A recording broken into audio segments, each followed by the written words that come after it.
Hello, so I chose a painting that does not have a particular name, but it is a sci-fi fantasy picture that is listed below in the below this video, and it was painted by a man named John Hrubesch, and he is a middle-aged man living in Wisconsin who likes to illustrate sci-fi fantasy in his free time. And I'd say he's pretty good at it, looking at some of his works. This particular painting shows an old tough ruffian blowing a smoke ring around a little young fairy.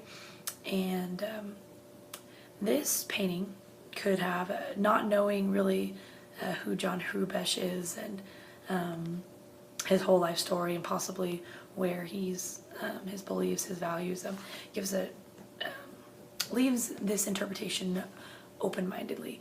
So one possible interpretation that I thought of was that this picture represents the lonely life, in that this man is old and lonely, and you can see that he is not with the rest of the group in the painting. There's a group of them around a campfire in the back. He is over by himself and with this fairy. Interpretation of this is that this fairy could be his only friend and his sole companion in life. And how this could translate to the real world is that maybe Mr. Hrubesch or someone he knew was very lonely in life and would have given anything or everything just to have one soulmate, one friend, one companion. And it doesn't matter if they had been real or imagined, just anything would have done.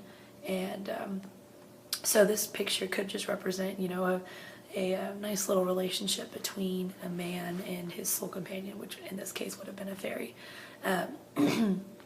By the perplexed look on his face, it doesn't give off a whole lot of, he's very interested in the fairy, and the fairy is a little taken back, but who knows what she's really doing in this picture.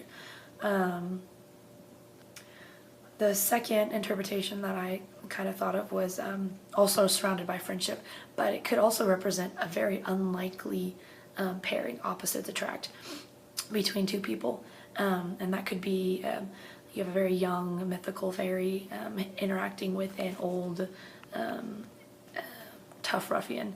And in the real world, this could translate into, you know, two people who maybe John Hrubesch or someone he knew or someone he interacted with, these were just two unlikely pairs of friends that you never would have thought they would have been friends or associated or acquaintances, but they turned out to be the best of friends. And this painting would definitely illustrate that very clearly, that if that was his, you know, his ideal interpretation of why he painted this. But those are my two interpretations. Hope you enjoyed it.